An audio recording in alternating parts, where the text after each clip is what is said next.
That's all. That is unfortunate, man. But you know what? Harsh words. All right, thank you, Johnny. I'm gonna kick it over myself because, dude, I got to check out a surprisingly hilarious movie called Game Night. That's the latest one from Jason.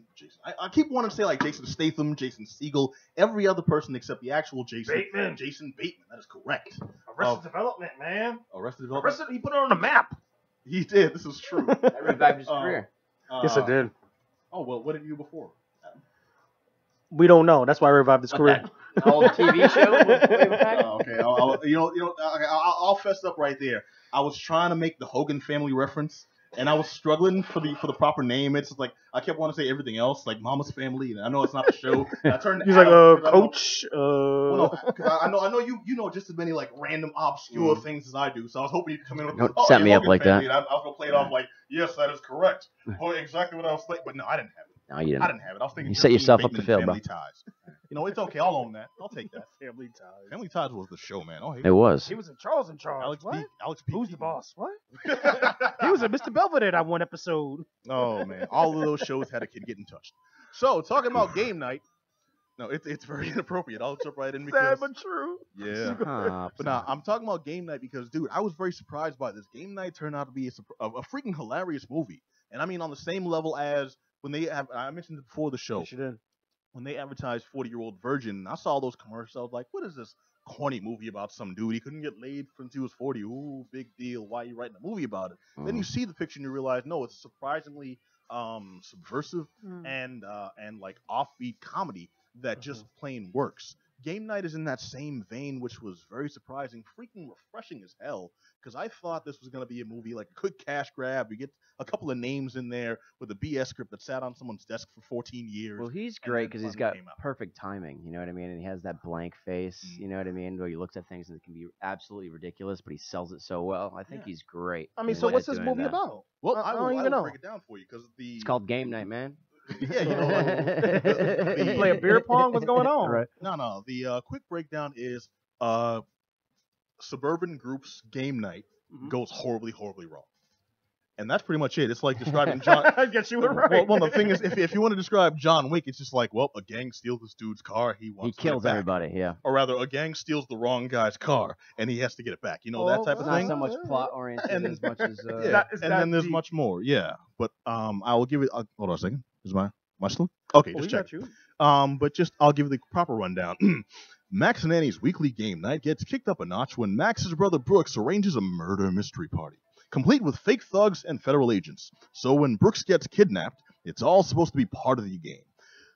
As the competitors set out to solve the case, they start to learn that neither the game nor Brooks are what they seem to be. The friends soon find themselves in over their heads as each twist leads to another unexpected turn over the course of one chaotic night. Reminds me of The Game. The movie. It kind of was. It kind of was. David Game. Fincher's The Game, starring Michael Douglas, is one of the Sean most. Penn, that's a great movie, though. That is a great movie, It and was a also movie. in the same vein, not a comedy, mind you, but in the same vein of a movie you expect to be kind of he plays a game, it gets weird. No, he plays a game, it gets nuts. Yeah. It's a great movie if you have not seen it. It is. If you want to go back to 1996, it is worth the rental. Actually, is it on Netflix? Probably is. I mean, it's that good. All right, Brandy, if it's on movies that Netflix, aren't check it streaming out. on The Netflix, Game, starring too. Michael Douglas. The Game. The Good. Game. That is Not not what we're Triple talking about H. right now. But Not Did you say Triple H? I'll be referencing him later. Go ahead. All right, but real quick about the game night. It's starring Rachel McAdams and Jason Bateman. I almost did it again. You almost did. I almost said Jason Schwartzman that time. But starring Rachel McAdams and Jason Bateman, who are known for playing straight men characters, who people who are funny work off of them and bounce off of them, and that's usually where the comedy It's comes a hard from. role. It is. It definitely takes a certain amount of comedic timing, and you just have to have that sense of what's going to be funny where. This is both of them working off each other, surprisingly. A few other people too, but they play off each other very well as the married couple. And dude, I was very surprised at this because it has a lot of smart comedy, but also a lot of in-your-face, just like, where the hell did that come from? There's a scene where a guy accidentally bleeds on a dog, and that sounds like, how the hell can you make that funny? It's gross. If anything, it's animal cruelty. It's like, I no. have a funny story about something like that happened to me recently, that but sounds I'll tell you funny. I later. can see where this is I'll going. tell you off air, but Okay. All right. I got a story that happened to me. about blood and dogs, so I'll tell you after. All right. It turned out to be one of the most hilarious things I've seen in a long time, and those were peppered all over the film. And I've seen a lot of like really funny stuff. I've seen a lot of half-assed comedy where they've tried to go nth degree and have fallen hard. Well, that's what on you're their gonna faces. expect in like a February comedy release. You know what I mean? This is kind of like a dump zone for movies. You know, it's kind of the throwaway things. Yeah, with the exception of like Deadpool and Get Out come out around this time last year? Yeah, I mean, maybe they've got that one big one that might come out, but mostly it's just like they're just dumping whatever. You know, It's a dead got zone. cooked up. You're right. Yeah. Like and August. I think February and August are like the worst months for movies. You know notice I mean? that's like the time they gave Black Panther now, and now Game Night, which I am giving a thumbs up to because this movie was freaking hilarious. I will say, I guess we're bucking the trend, maybe breaking that streak, but I really expected nothing from it because you're right. This time of year is usually when they just put out crap, just like chaff to fill. It's like I feel like time. I've seen Bateman do this movie a few times already. This does seem in line with his general catalog. Yeah, but this was him leading the movie for the first time instead of just like playing off of somebody. This wasn't like him and Ryan Reynolds peeing in a fountain. You know, this was Which movie was that? That was they switch bodies, the change up. Yeah, it's a very good subgenre too. The change body. Premise, though, it's just like what was it? There's a Freaky Friday where it's like my mom's my daughter's annoying. Well, my mom's the mother-daughter swap. And then I like the Dudley Moore one and the dude from Growing Pains. Oh, where Dudley Moore was just but Kirk Cameron and Dudley Moore, they swapped. That's one of my favorites. Yeah, it's been done tons of times. This one had they peed in the fountain in front of some children. Oh, I that's remember that. Yeah. It's like a hot tub time machine of bad. Yeah, but it's like they peed in the fountain and got arrested for indecent exposure. That's how they got the switch. Stupid stuff. But okay, this is in that same vein of stupid comedy. So I guess this is where Jason Bateman really shines. I mean, he's been in enough. What was it, the spelling bee movie he was in too? That was actually funny. And You're talking about bad words. Like he's taken bad movies words that are like should not work, but he elevates the material because, like I said, he has that perfect timing, the perfect comedy type, straight face, doing ridiculous stuff, but like doing it like he's dead set on it. You know what I mean? And like I think he's hilarious, so it works for me. Oh, very much so. I enjoyed the hell out of this. There's a whole scene where they're stealing a Fabergé egg from a drug dealer. And, as you do, right? This started off with a family game night show. But they're stealing a Fabergé egg from a drug dealer. Thank you, from a drug dealer. And no spoilers, but they found a way to make that corny Scooby-Doo gag where someone's being chased and they're running through doors and they keep missing each other. They found a way to do that, one, live action, and two, make it friggin' hilarious. That's amazing. That's awesome. Like I saw it coming, and I'm like, oh, okay, I guess this is where the movie loses a step because they're doing these corny gags. Oh, and then like I kept having those moments where it's like, what the and I laughed till it hurt. That's awesome. Wow. Really done right. Yeah, you are selling this high. Yeah, I kind of want to go see this movie now. This is a high thumbs up for me, man. I highly recommend you guys check that out. I'm gonna be sold out when I go anyway. Oh, I can't win with this guy. Movie I try to go the last 2 weeks. Hating left and right. I will call out the performances of Kylie Bunbury. She's new to me.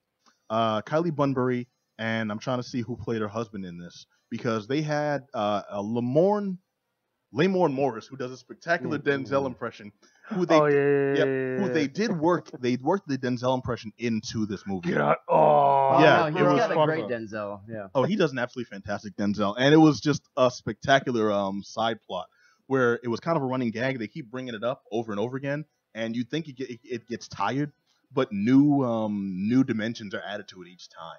Yeah, so they've taken a running gag and made it a continuous bit of comedy. I mean, Morris he's been on the underground like comedy scene for a while. I mean, I think he's on that show The New Girls where he's on, but he did this great impersonation of Trinidad James, a parody of his video.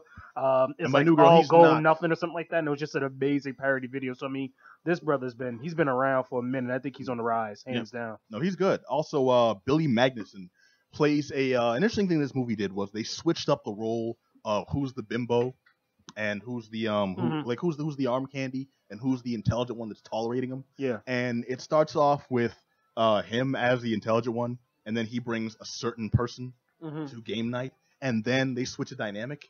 And I thought that was genius because that added, I won't say a feminist angle to the movie, but it added a more progressive angle because it's like a shoe on the other foot situation. And a lot of the comedy stems from the, I guess, chances this picture took because it did a lot of okay, it sounds pretentious to say avant-garde comedy, but it took risks, and I don't mean just being risque. It was risque in a lot of parts, but it took risks on things that could have been abject, just out plain stupid, in your face, dumb, and made them work. I mentioned the Scooby-Doo Doors gag. Yeah. That was a huge gamble. Like I even thought they were gonna. I was ready for them to fail, and the fact that it was so damn funny, like that earned my respect as a performer, just plain and simple. Nice, because that is the damn near impossible thing to do. When dumb jokes work. When dumb jokes work is fantastic. John Francis Daly is in here. If anyone doesn't know him, he's pretty famous for Freaks and Geeks, but most recently you've seen him as Lance Sweets on Bones. Jason Bateman, as I mentioned, Rachel McAdams, as I mentioned, Kyle Chandler, who's always played roles as cops. He's straight men. He's G-men. He's always a put together guy. An authority figure. Yeah. In Wolf of Wall Street, he was the FBI agent that had taken down Jordan Belfort. Yeah, well, he was the brother in Manchester by the Sea that died, but he had it together. He was trying to get his look. All those, he is worked up. Good. You can, there is no. Needs to break character a little bit. And all of these, including your boy who played Dexter. Michael, I don't know his name, but Dexter. Michael C. Hall makes a quick cameo. That's not a spoiler, but when you see the role he plays, it is fantastic. And the final thing I'll say about this, I was about to delve into spoiler territory. I'm just in the zone right now. Careful. The movie was just so damn fun. That's all I can describe it as. So damn fun. It's game night. It's out now in theaters. I highly recommend it. This earns my enthusiastic thumbs up because it's so surprising, so funny. And they released it in like a garbage time of year. There's nothing really competing with it except for Black Panther, which you see a fourth, fifth, and sixth time you haven't already. I mean, it's a risk because they shoved it in between a couple of blockbusters because you got Black Panther, this dropped. A Wrinkle in Time's getting a lot of push right now. Infinity Wars is about to drop. I mean, it was just an opportune time for to say, you know what, do we want to drop it here in the midst of all these highly production films, or do we want to wait till the summer? For them to drop it right now, I think it was just a nice little sweet spot to drop it right now while there's this gap between the Wrinkle in Time that comes out, I think, this Friday or next Friday. So it was a smart move to drop it right now. I would think so. Kind of like when Weird Al's UHF got swallowed up by that giant summer blockbuster. That is right. So I don't know. Those movies open up. Poor Weird Al, man, got screwed again. It's like what I see: Schindler's List or Titanic. Or I can see this third movie in the middle, no. So that is tough. So I'm glad it's been getting a lot of attention too in theaters, even up against those juggernauts, we'll say. There's also another one coming out that I don't want to talk about. Well, anyways, it's up against a lot of competition and it's still been doing okay. I highly recommend seeing it. It's called Game Night. It's out now in theaters, starring Jason Bateman, Rachel McAdams. Check it out. Just enthusiastic thumbs up from the Geek Down. All right, now, without further ado, because we've had you waiting long enough, I have talked about our guest